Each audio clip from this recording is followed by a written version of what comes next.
So anyway, this is the monthly meeting of the Southwick Agricultural Commission. It is March 10th, 2021. We have two guests with us, Joe Dede and Eric Muller. And then we have myself, Bert Hansen, Marissa Coco-Burgon, and Dennis Clark so far as commissioners. We are waiting for a couple of other people to get a quorum, we hope. But we want to get going with just some information, and the meeting is being recorded. And we also have Jean Nilsson here as our secretary. So I think we can get going. Very good. I'll introduce. I think here's Brett. Here comes Brett Colson.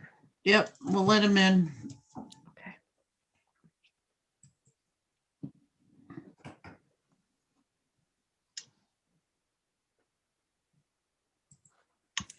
See here. Oh, Marissa, you said he was having some trouble with his rebooting or whatever? Yeah, he just rebooted, but I don't know if it's taking him a while to connect as well. I had the same issue with Zoom all day, but. Dennis, can everybody you looks frozen. try to let him in? He's not knocking. There we go. Oh, seems like he's here, but he's on mute. Well, Brett. No, he's here twice. Oh, okay. Okay. Shall we proceed then? Yeah, I we would got a say. quorum. Yeah. Okay, we have a quorum, so we can officially commence the meeting, I suppose. All right. Okay, so I wanted to introduce our guest this evening. And Eric, I hope I don't mispronounce your last name. So why don't I ask you whether it's Muller or Mueller, just to make sure. Muller's fine. It's a German name and nobody pronounces it completely correctly. Muller's just fine. Muller. Okay, well, thank you for clarifying that. So we have Eric Muller tonight with us from the Lake Management Committee. And the reason why we wanted to have you here at this meeting tonight, Eric, is because last year it came to our attention that actually a couple of the farmers in town who depend on lake water for irrigation, specifically for tobacco, weren't informed in time about a herbicide that was being used in the lakes to help manage part of the algae problem that's there. So in the interest of kind of bridging that gap in communication and just kind of keeping everybody on the same page, we just wanted to learn a little bit more about the Lake Management Committee, the work that they do, and see if we can support you guys in any way in terms of, being able to communicate to the farmers that we know who depend on the lakes, so that there's transparency and accuracy in terms of the timing, the nature of the treatments. So do you think you could start off by just giving us a little introduction about you and the work that the Lake Management Committee does, please? Sure. So Lake Management, I'm the vice chair of Lake Management Committee, and I put a lot of hours in, mostly in water quality management for the lakes. So I have a PhD, but it's in physics, not in limnology, but we have a very good limnologist who we have on retainer, who I interact with quite a bit. And then myself and a couple of other volunteers do water quality monitoring year round, much more heavily in the sports season, let's say.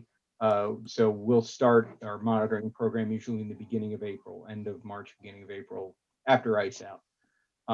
And so just to give you an idea of what that entails, regularly at this point in time, usually once a month, sometimes slightly more often than that, we go out and we have measurement instruments, and we do what's called depth profiling, where we go from the surface to the bottom in each of the three basins, in the deepest part of each of the three basins, measuring water chemistry as we go down with these instruments.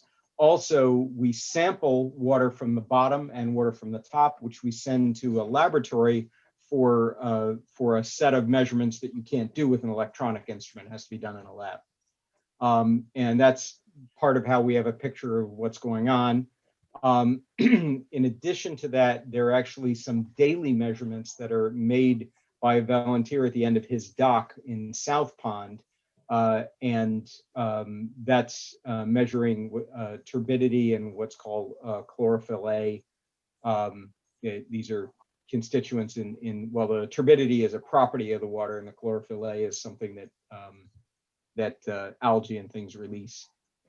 And we do this to be on top of problems. One of the things that a lot of people don't realize is that if you get an algae bloom, the bloom can spread very, very fast.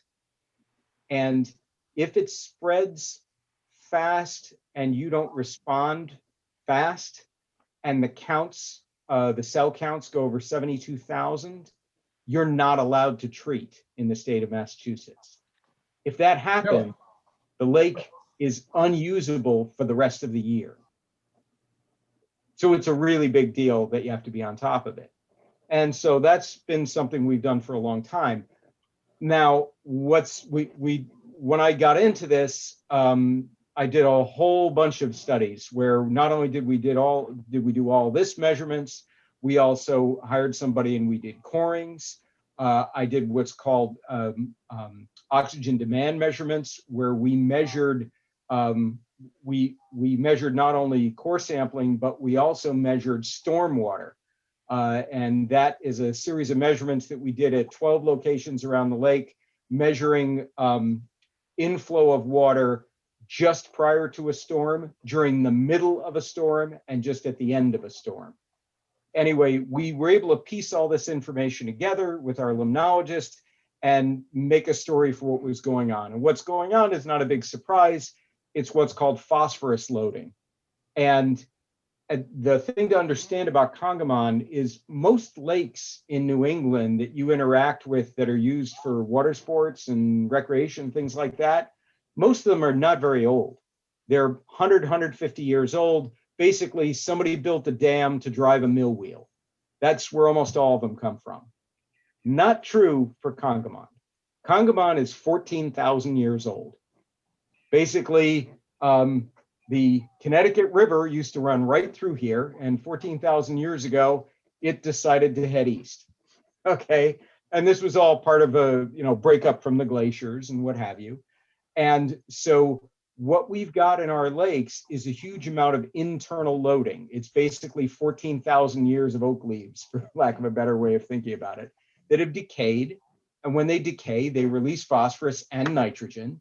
Nitrogen can become a gas and leave, but phosphorus hangs around. And what the phosphorus does is it eats up the available oxygen. And in the winter time, the water is not stratified. If you make measurements, and I didn't bring graphs, but I could, if you make measurements of water constituents from the surface to the bottom, it's almost the same from the top to the bottom. The temperature is almost the same, and the chemical constituents are almost the same. Once you get sunlight in there, it drives a process, a cycling process in the lakes, where you wind up with a stratification. And there's a barrier called the thermocline, which is where you no longer have mixing between the upper and the lower water. And this is a natural thing. There's nothing wrong. It happens in every lake. That's a very natural thing. But what happens is, because of that lack of circulation and all the phosphorus we have in the bottom, the phosphorus eats up all the oxygen, and you wind up with oxygen depleted water. That oxygen depleted water is a wonderful place for a particular type or a particular series of types of algae called cyanobacteria to flourish. And what they'll do is they'll grow down there, and then depending on a lot of different vagaries of things that can happen, they can pop up, and then they can bloom.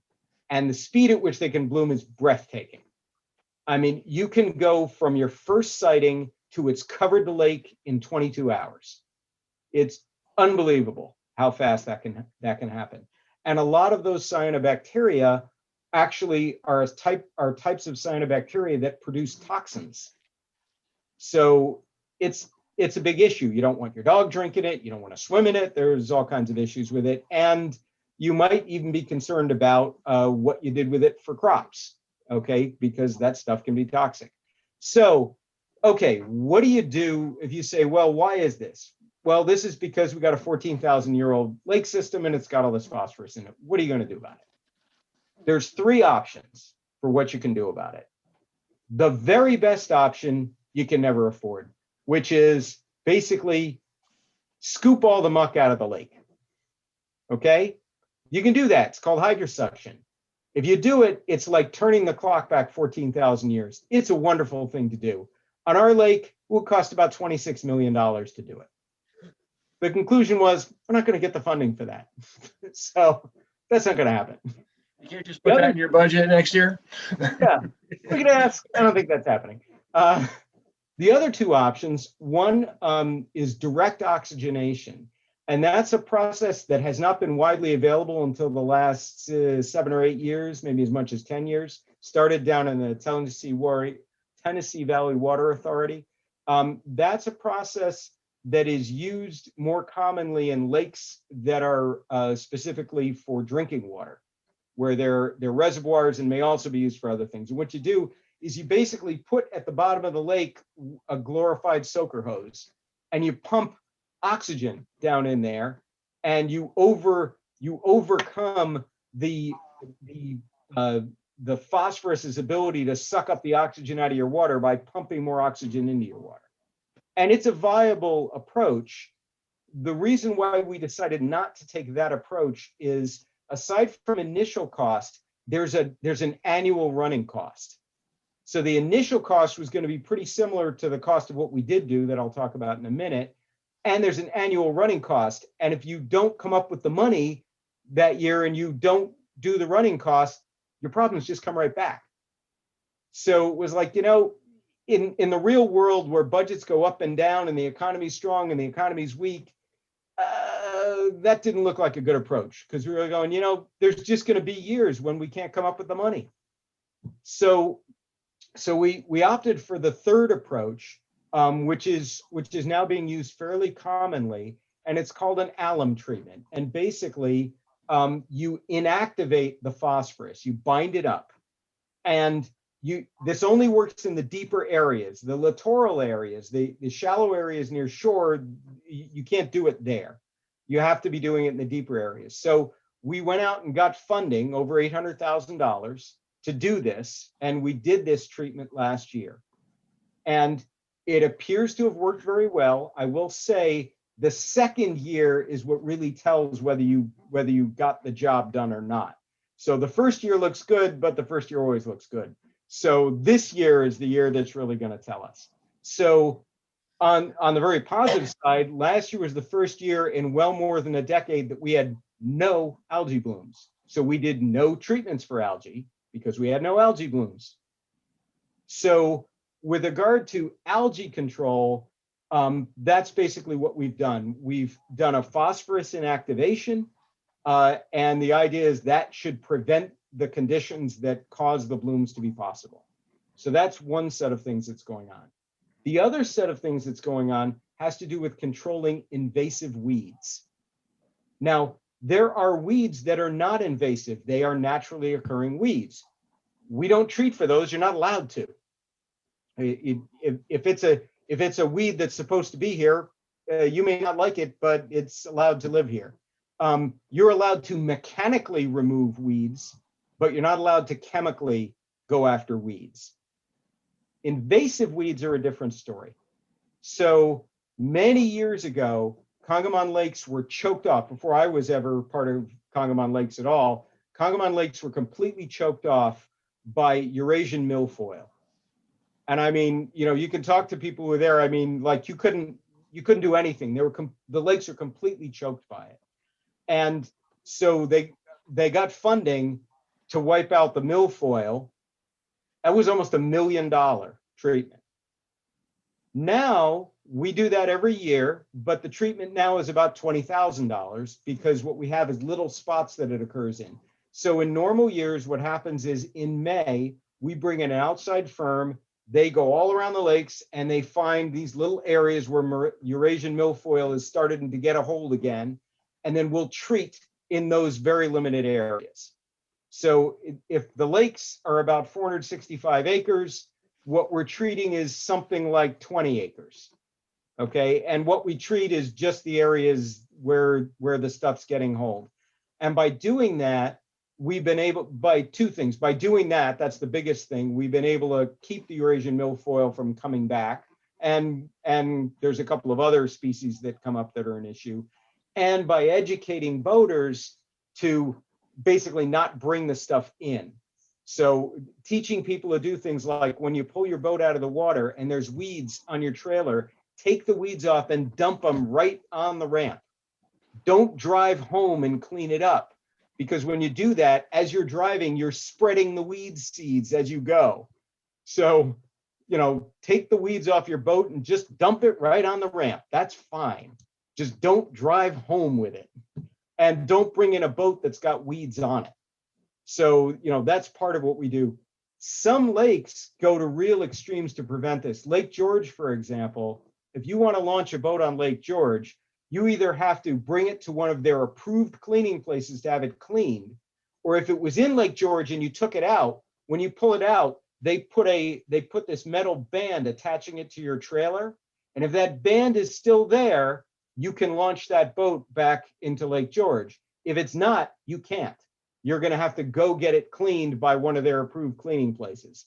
So some lakes go to that extreme to prevent invasives from coming in.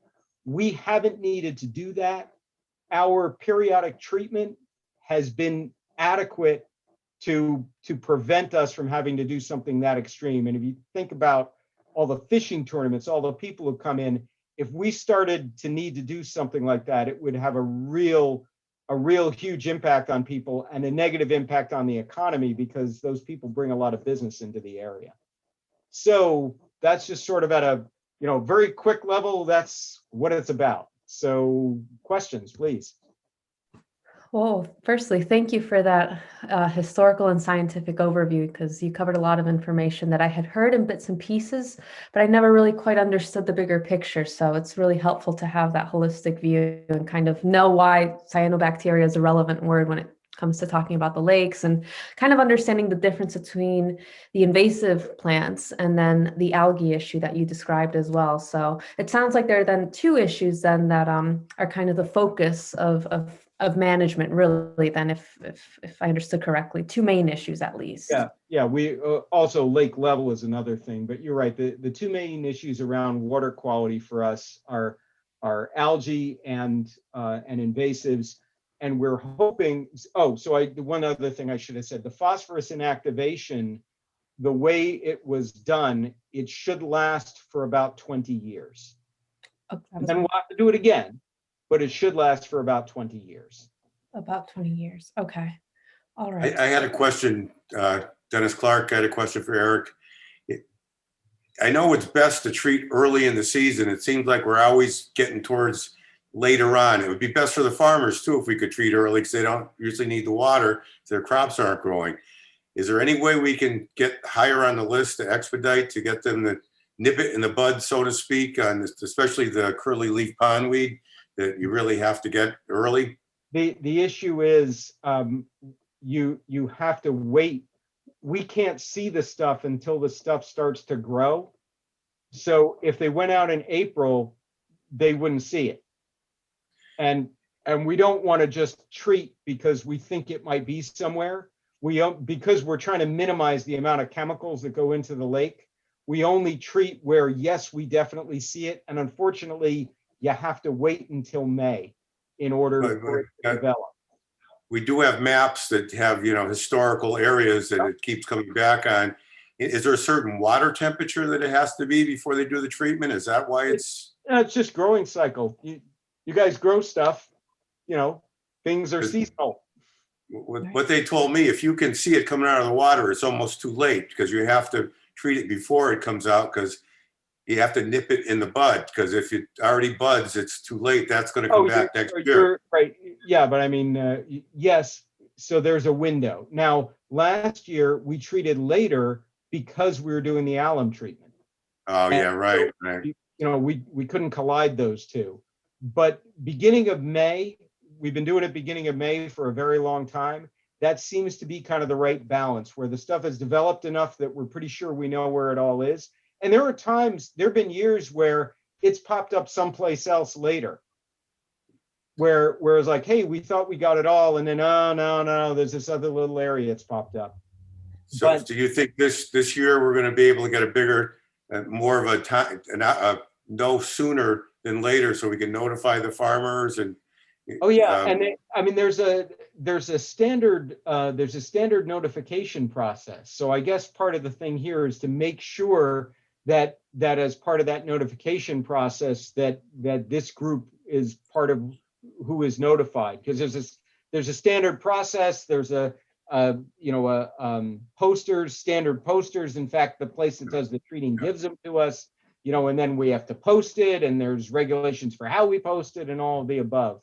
So there is a regimented, a state regulated process that we have to follow for notification. But that And- can happen 2 weeks before. If we could know a month before when it's going to be. Yeah, but we can't know a month before. And you're not allowed to preemptively treat. In other words, Massachusetts does not allow you to go, hey, last year there was Eurasian milfoil here, so we're going to treat for it before we can show it's there. You're not allowed to do that. But I know these companies that are treating are busy at that time of the year, and they haven't put us on top of the priority list. I know that we've been working with them for a long time. I've been working with these guys since day one, and I really like the company. And they're the ones that told me that, we'll get out to you when we can, but we've got all these other lakes we have to do first. So if you could put a little pressure on them, it wouldn't hurt, right? All right. Well, I'll see if there's an issue there. I've never gotten the sense that we were somehow down in the priorities. Yeah, well, But this was quite a few years ago, but I've had this discussion because, Mark Bello, he's the one that told me that you got to be able to treat this stuff early. If you wait too long, the treatment's not going to be any good for the curly leaves because it's already, got the seed pods in there. Pondweed, yeah. So, yeah, I would appreciate it. I know that you guys are doing absolutely the fantastic job, No, he's dead. Yeah, he's married to a guy. Are you sure? Yes, 100%. Something out loud.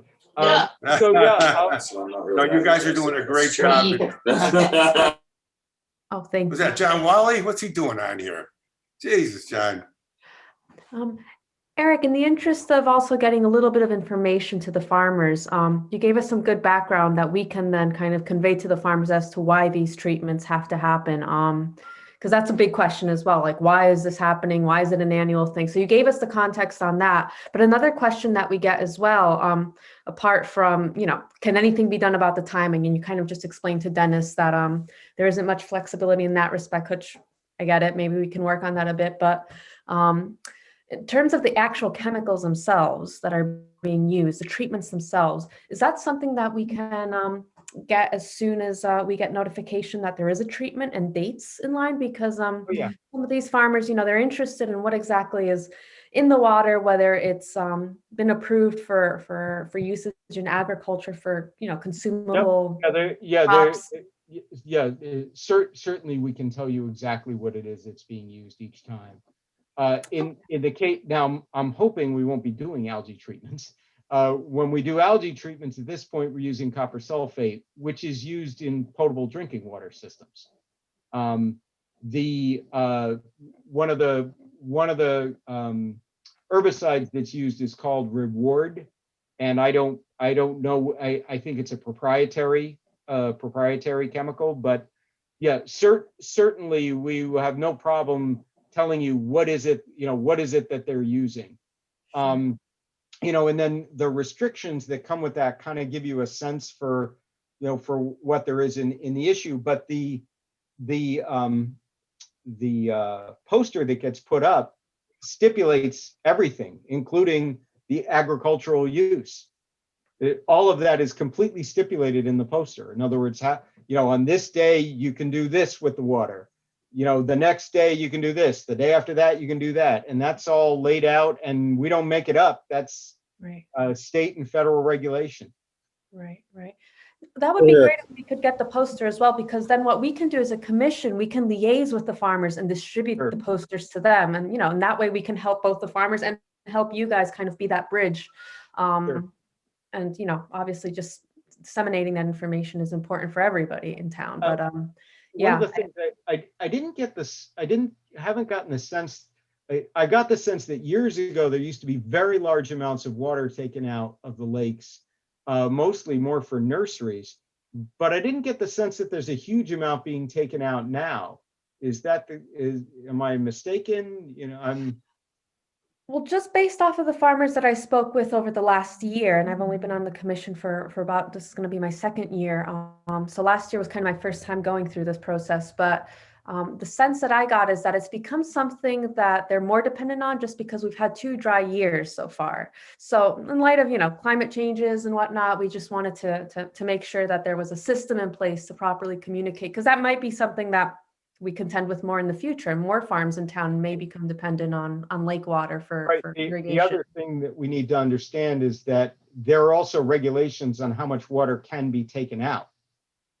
Okay. Well, that's so something that would be good to know about as well, if your committee. Yeah, and I don't, our limnologist, knows all those rules off the top of his head, and I remember asking him, and I was kind of surprised. Yeah.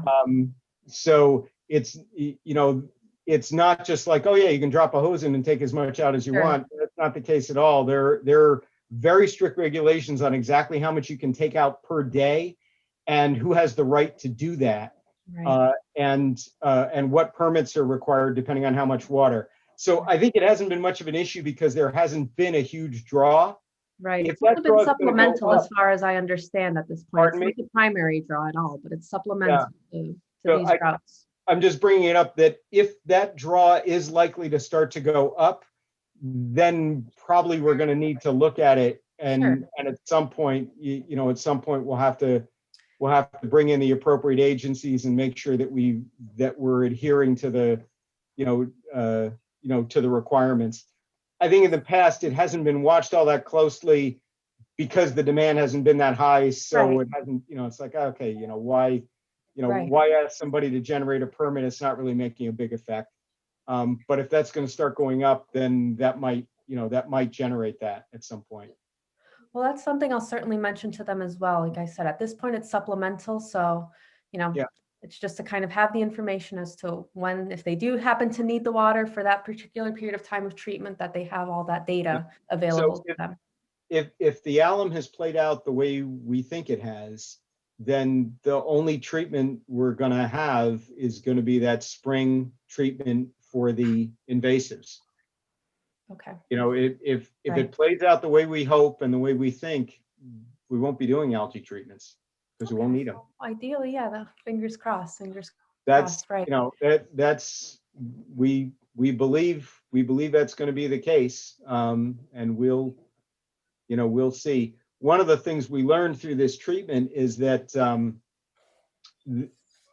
our lakes, now the limit on clarity, water clarity, is a different invasive, which is an invasive fish that mass wildlife put in, which is alewife. Oh, really? That's Alewife amazing. doesn't belong in our lake. It was put in as a feeder fish for bass, which it does very well, but it also is a filter feeder, and it wipes out zooplankton, which feed on natural algae cycle. And that is now limiting our clarity, unfortunately. And I think there's nothing you can do about that. There's nothing practical, besides doing a massive fish kill, which I don't think I wouldn't be a proponent of. Which you can do. I mean, lakes have done that where they go through and they kill all the fish in the lake and stock it from fresh. Yeah. I'm not a proponent of doing that. Yeah. But the alewife, the alewife are in there, and they are now limiting the achievable water quality. Well, yeah, that's the thing with But the before- ecology, before- right? hard to adjust Or one we- thing, there are other implications, so.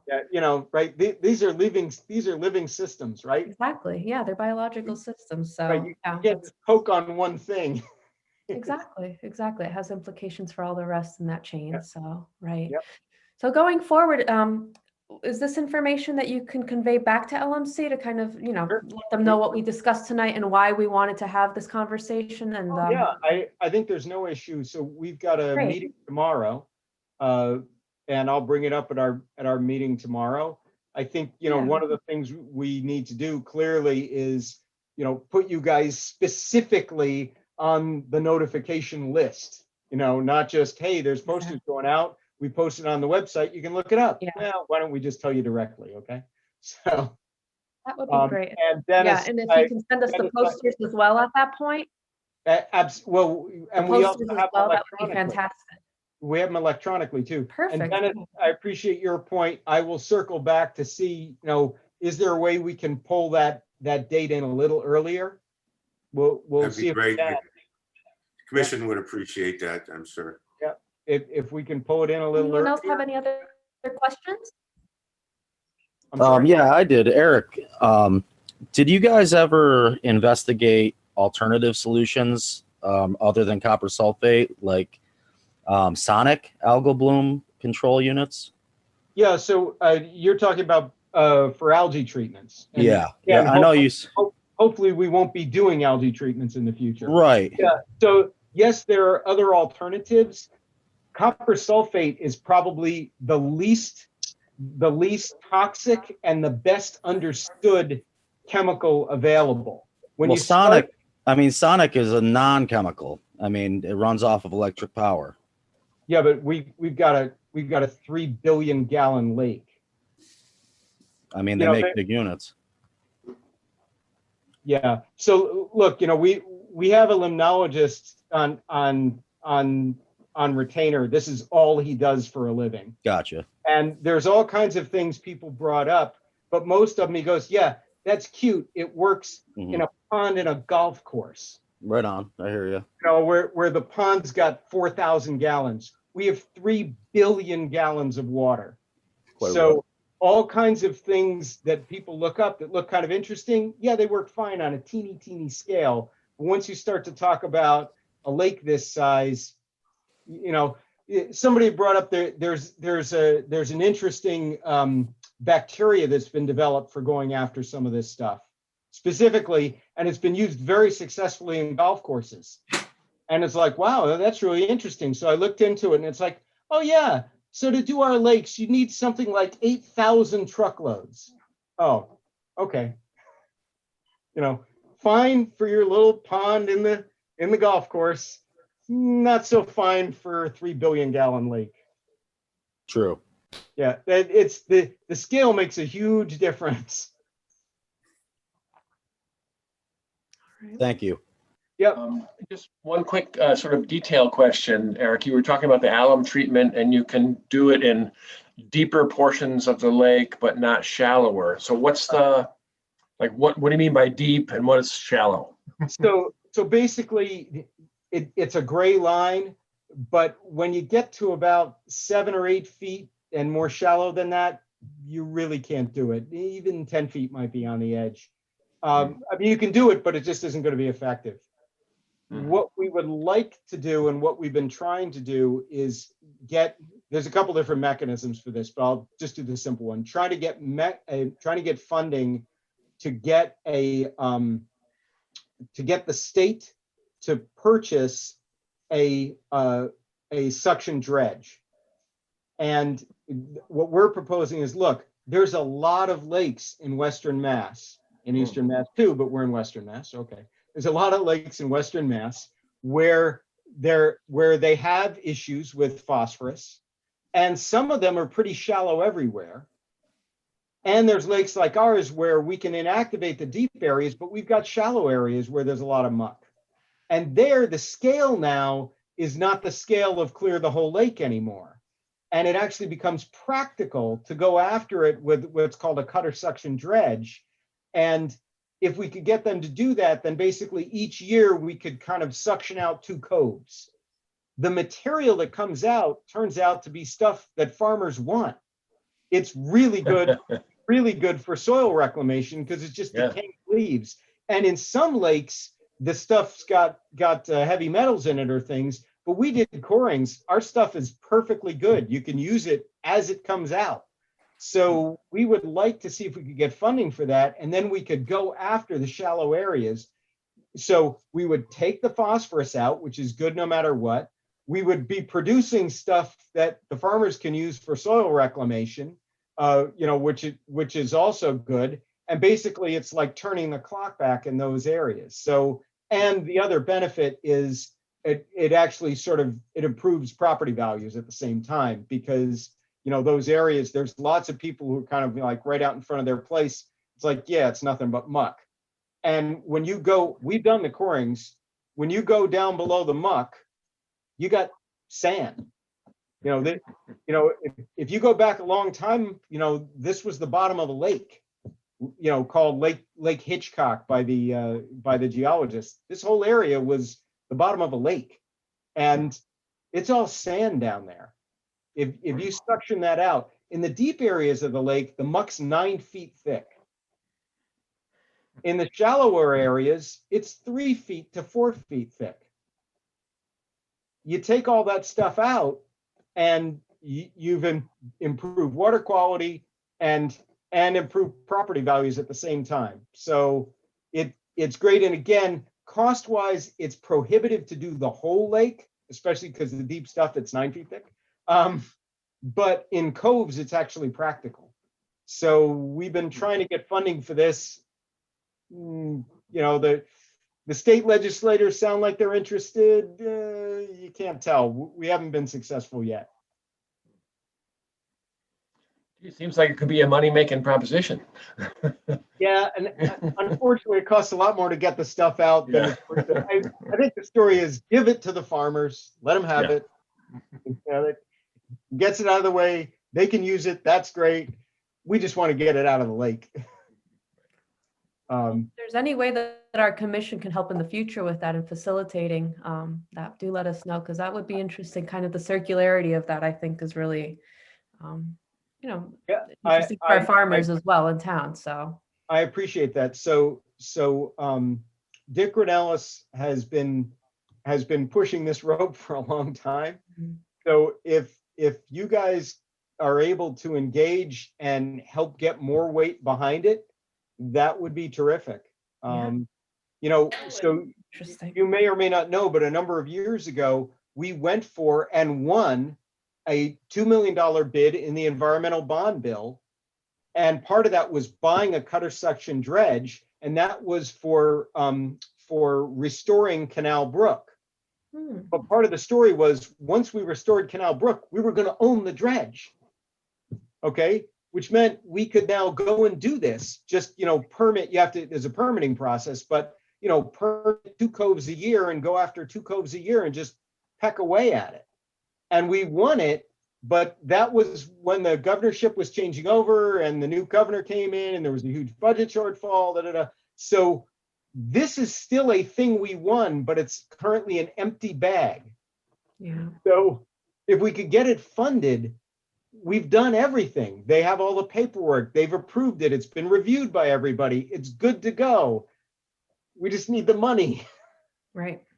Yeah. Marissa, I think it'd be a good idea to have Eric speak in front of the commission one of these days, because there is a lot of permitting that goes along with this, and the commission is involved with it. And if he could explain to them how this is actually a good thing, because a lot of people I've heard a lot of people who are negative things about dredging, but it's changed so much since the old days where they just throw a backhoe in there and start digging with the hydrosuction. That if you could just do a little presentation of the commission, I'm sure that they'd be interested in listening and we'd help you with the permitting process. I know that's one of the most difficult things is to get the permitting for it. So thank you so much. I'd be very happy to do that. The big thing we really need right now is the money. Yeah, that's the, so we won a $2 million. This was, I don't know. Yeah. I'm tired. I don't remember. It might have been 5 years ago or something. We went through, we put in our proposal. Yeah, We yeah. competed with 90 different proposals. There were just a handful that were chosen. We were selected. Like, great, we're gonna have it next year. Da, da, da. Oh, Yeah. sorry, no money. It was So, earmarked. That's, they called it earmark, but that absolutely means. we need another ear. Well, thank you so much. It's been Thank you so very informative. much. Yeah, really. This is This is wonderful. fascinating. It really is. So thank you so much, and as well for your willingness to communicate, our points to LMC as well at your meeting tomorrow. So hopefully we can, I find have a some solution particularly- going forward. So I have a particularly soft spot in my heart for farmers. So well, we appreciate that, and thank you so much for your time. And we'll certainly be in touch then. thanks very much. Take care. Have a good evening. Thank you, Eric. Eric. Bye-bye. Well, that was fascinating, actually. A lot of Yeah. history there about the Wow. lake that I did not know about. So I'm glad that. And we got that. who knew how busy these guys are? These people.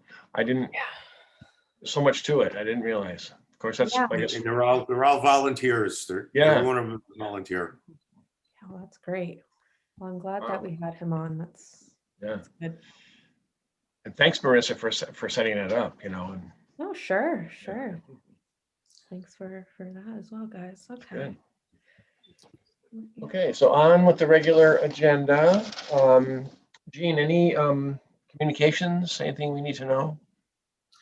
Mr. Didi's been sitting there patiently for all this time, so I think Yeah. if you want to get that Want to get out, right to 258 Feeding Hills Road?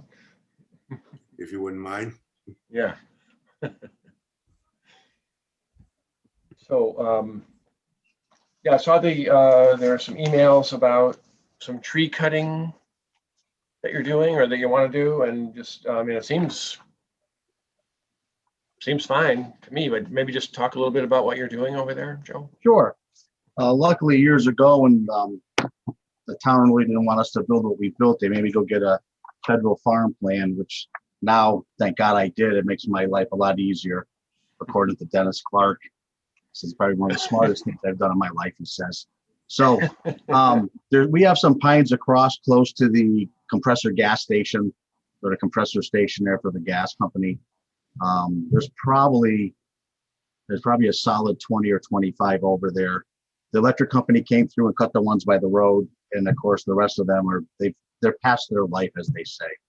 So the idea was to pull all those big ones down, leave the stumps. We're not going after the stumps. Clean that area up realistically, and then go back in and plant. I hope this year probably 20 hardwoods and maybe another 30 apple trees over there, or some kind of fruit tree. I'm not 100% sure on which kind. And that'll should clean up that mess in the front that we can drive by and see all the time. And as far as the bridge area goes, when the week before we signed, one of those big trees came down and took out Mr. Carpenter's bridge that was up front, and he left it. Nice guy. So we cleaned that mess up, and I came across some old, I don't know if they're railroad ties they use with the high wire guys. They have those beams that come out. We were able to acquire some of them. We put them on top. Well, it's been almost 10 years. They're rotted. So we're going to pull those out. And I acquired two beautiful long steel I-beams, which we're going to lay right on top. And I found a 1950s U.S. Army bridge that's going to go on top of that steel. So we're not touching the water. We're not touching anything. And that should clean up my little bridge area up front there also at the same time. And the idea is probably for the golf cart or a tractor of some sorts down the road to be able to go over there and to keep we're going to clean up that brush that's with those pines, the scrub, and then hopefully be able to maintain that area. Wow, quite a project. Oh, well, this year's weather has kind of forced our hand. If you walk back there, there's probably a good 15 trees down over there. It's funny when they fall on the line, I thought the gas company would just take care of it, but no, those are my trees, they tell me. So this time my trees finally fell on their side. So now they called me up, which was nice. But the good news is everything that comes down over there, the gas company has agreed we're going to be able to go in on that side and pull everything out. So nothing's going to come over that intermittent stream. everything's gonna stay on that side and come out on that side. So that was a blessing I wasn't aware of when we started the project. So that's gonna work out well, hopefully. So I think that I've told everybody about getting a conservation plan when you have a farm, and we've been trying to work on it with certain people. And this is one of those instances where normally it'd have to come in front of the Conservation Commission, but Joe has a plan, it's been approved, and it's basically exempt from the Wetlands Protection Act. Yeah, but you still want to behave. That's why I called you, Dennis, because it's so close to the road. Your phone was gonna ring no matter what. Yeah, So it's just thank much easier to get in front of it. As we get older, Mr. Wally, right? It's a lot easier to get in front of it than it is to, I can already see Dennis screaming at me after the first half hour. So, Not Dennis. no, not on purpose, Dennis, but Dennis' phone would be ringing off the wall. So Do you think John's really learned his lesson? That's I a good do. thing. I do. I Really? think John's come a long way. Wow. No, I think so. He's calmed down. Maybe the last 5 years. Those first 20 were rough probably, but yeah, We all 35, but appreciate who's all- counting? he was counting. I had somebody come up to me the other day and said, "You see what they're doing for that subdivision on College Highway? They're taking all the trees down. I said, you know what that's gonna be? I said, that's gonna be all fields. What do you mean all fields? I said, yeah, this crazy guy in town bought the land. He's just gonna plant fields out there." So I think that's everybody's happy to hear that. We have a nice agricultural vista. That didn't look like a lot of trees, John, but my God, what a project now that you've cleared that. Driving by, you there look are like, lots and lots of trees. yeah, you didn't see it from the road like that. They're just trees. Yeah. Now that you got it cleaned up, it was like, well, that was a project. So I think that, that we'd be looking for, the commission would be looking for an endorsement from the agricultural, just for a formality, an endorsement that is considered agriculturally exempt. The agricultural commission would take a vote on that.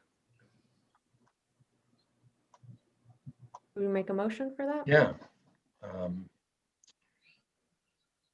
Yeah, so actually, well, Dennis, can you make the motion? I think I just did. I I did. So moved. I'll second. Move that we'll make an endorsement, okay? And Marissa's seconding, okay? We have to do a roll call, so I'll vote yes. And Marissa? Aye. Aye. And Brett? Oh, I see you're saying aye, you're on mute, but that's okay. And Aye. and Dennis? Aye. Aye, okay. Sounds good. So you have our official endorsement, Joe. Thank you, folks. I appreciate it. For coming, Joe. Thanks for keeping farming in Southwick. I'm no farmer. The hard cider we did this year came out good though. It's 14%. Little strong with the apple trees we have. I don't know what I did wrong, but it's almost like moonshine. Mhm. Okay. Sounds good.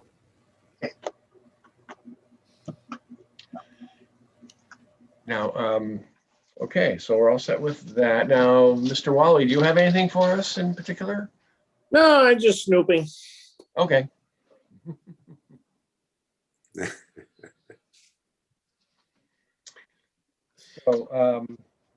So let's get back to communications. Jean, was there anything we need to know about? The only thing was Dan Cook had, excuse me, purchased items from International Building IBS. And I did receive the invoice and it has since been paid. Okay. And those, just FYI, other folks, that those are some materials to make some improvements at the community garden and the fence and the gates there. So that's good.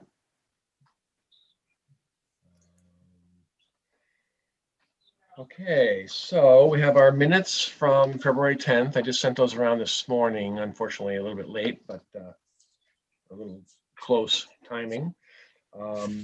Anybody have any comments or questions on the minutes?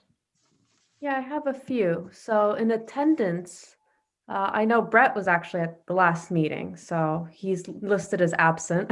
So if we could Marissa, amend that. I haven't had a chance, to look at the minutes. So can, you think we could table this? Because I haven't even had a Oh. chance to look at them. I've been busy today. Oh, yeah. Oh, yeah, we can table that. Yep. Marissa, do you want to send me your corrections?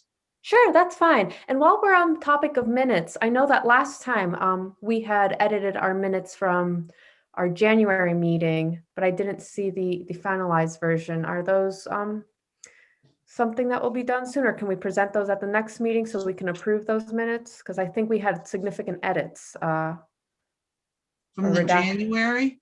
I think I Yeah. made the changes and since posted them on the web. Oh, okay, they were posted. Okay, perfect. I did make perfect. the All right. changes, yeah. Great, all right then. I'll check on that, though. I do need to Perfect. make one, just Yeah, one and more I comment. will work on these minutes. Sure. Oh, sorry, Marissa, what'd you say? No, go for it. Okay, just one comment, really kind of for fun. I was not able to be there, so I was absent. But then at the end, the minutes say I made a motion to adjourn. Yes, you did. It was psychological motion. Yeah. I've been trying for years to be able to be in two places at once, but I haven't figured it out yet. Okay, I'll make that correction too.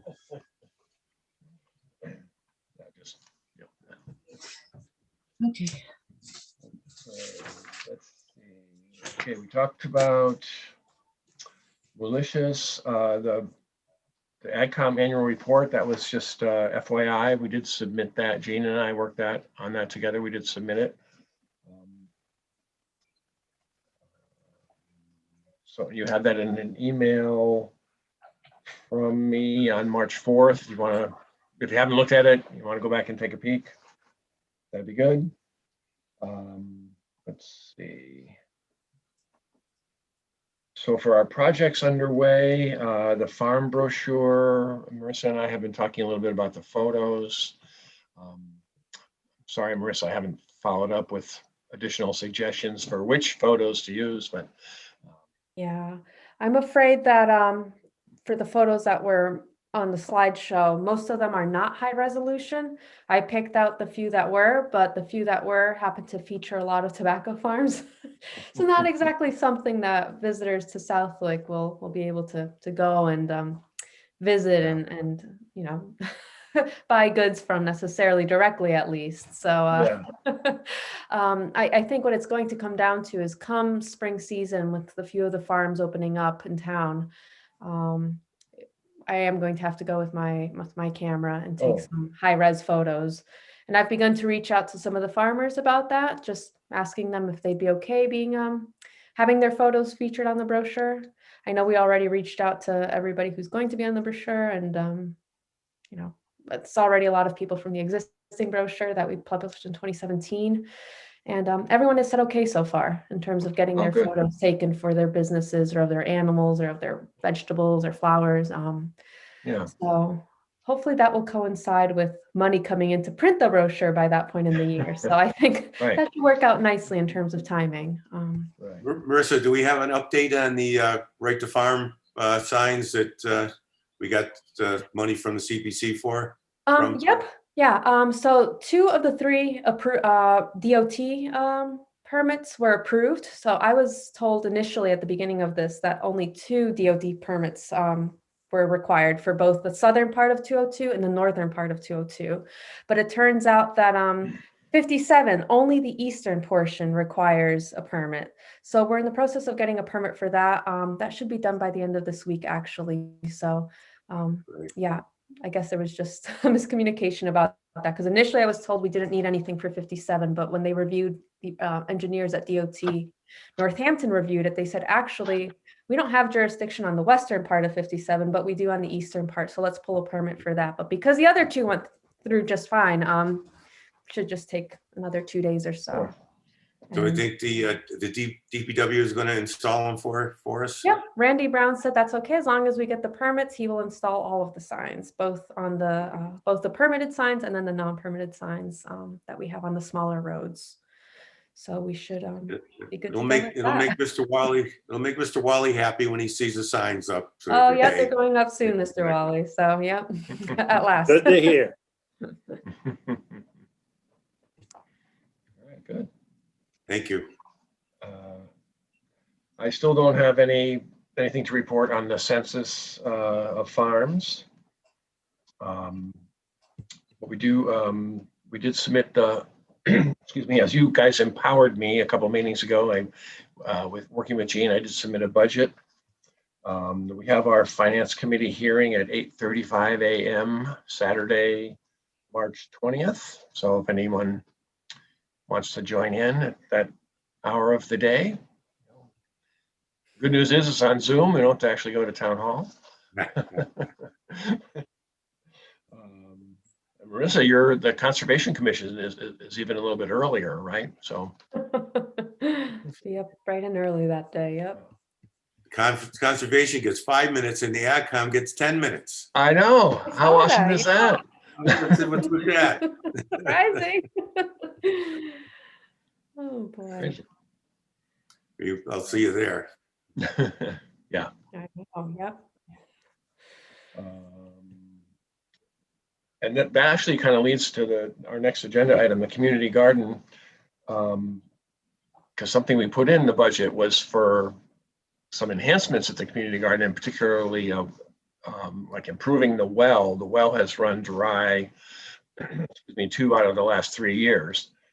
Now, I don't know if they're going to give us any money for that, but I'm a little bit kind of thinking of asking the community gardeners, the renters, maybe to contact the finance committee and Carl Steinhardt and say, hey, put in a plug for the community garden. We'll see if that might make any difference. I don't know.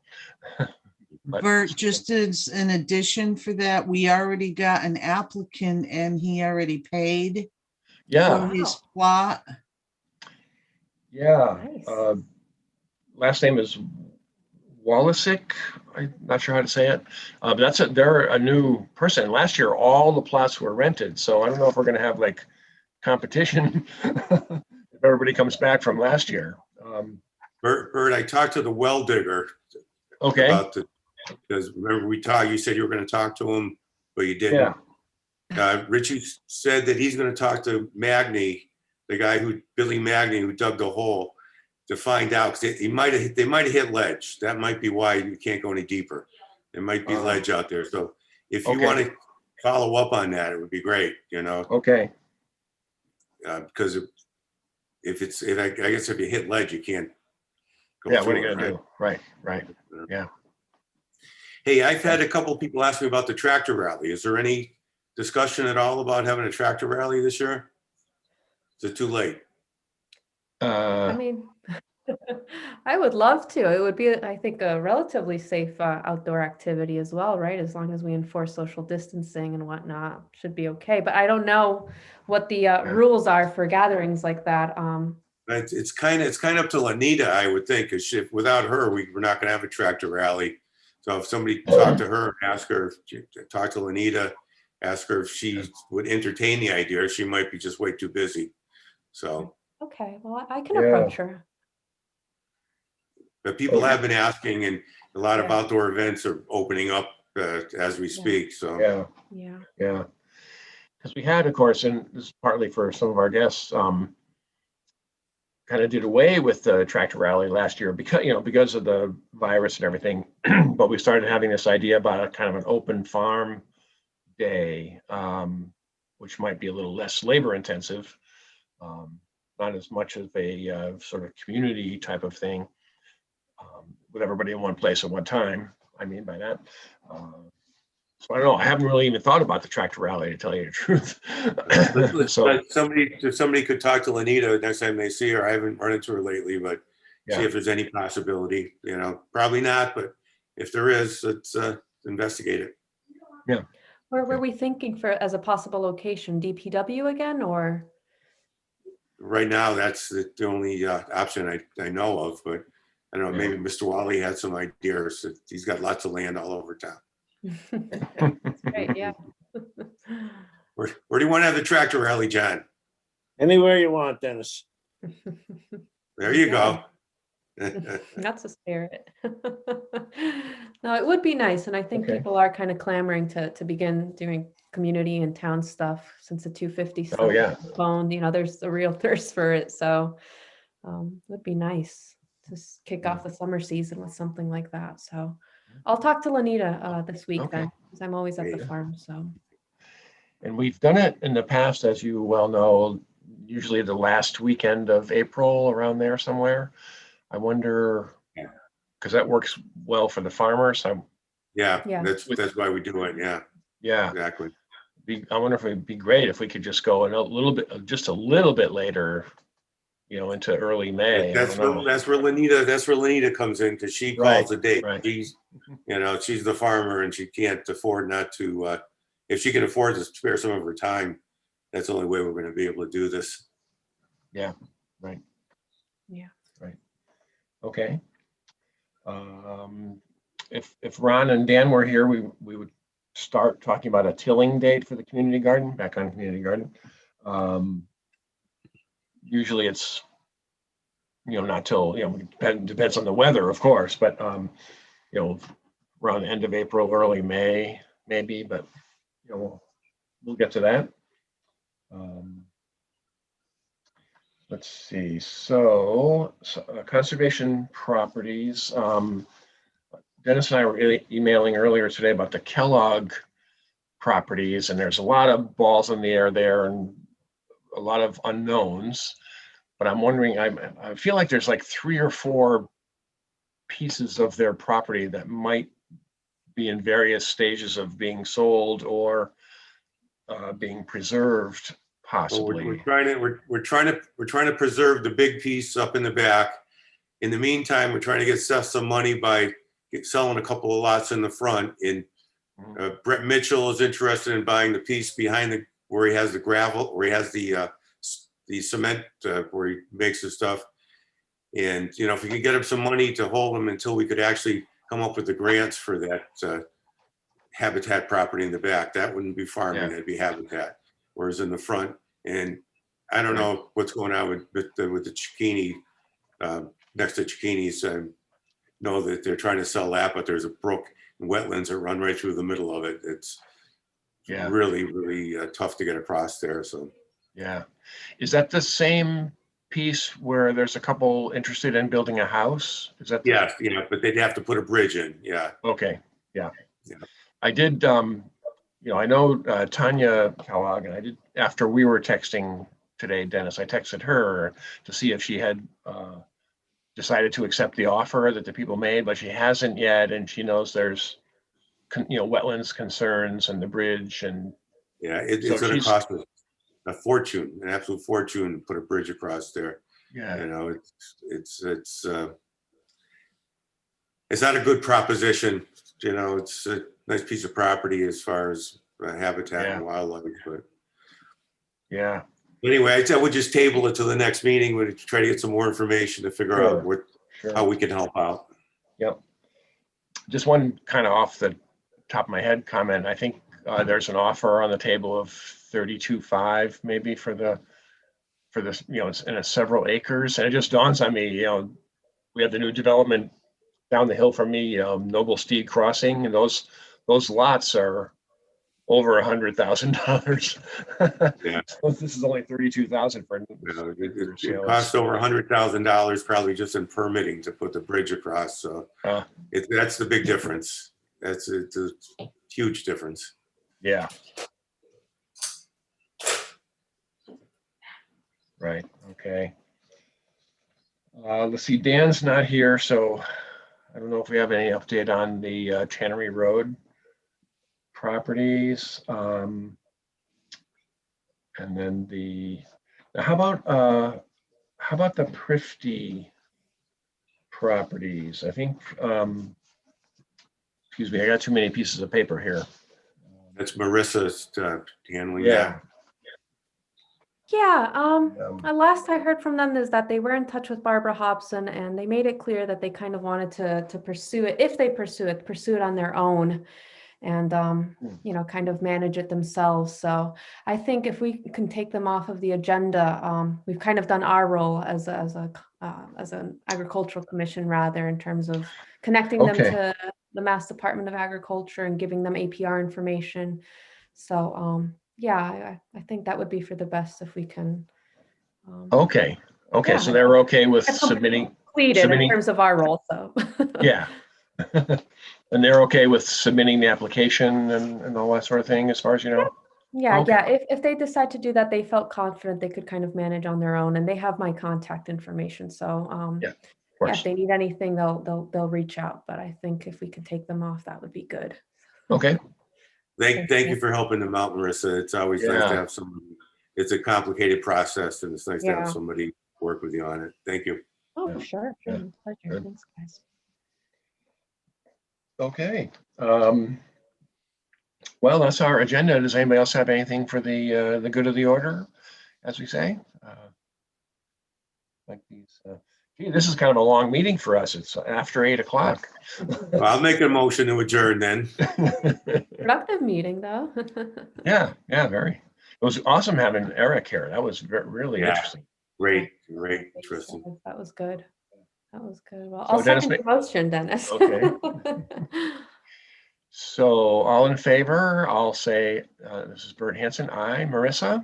Aye. Dennis? Aye. Brett? Aye. Any opposed? Me, don't stop, keep going. Gee.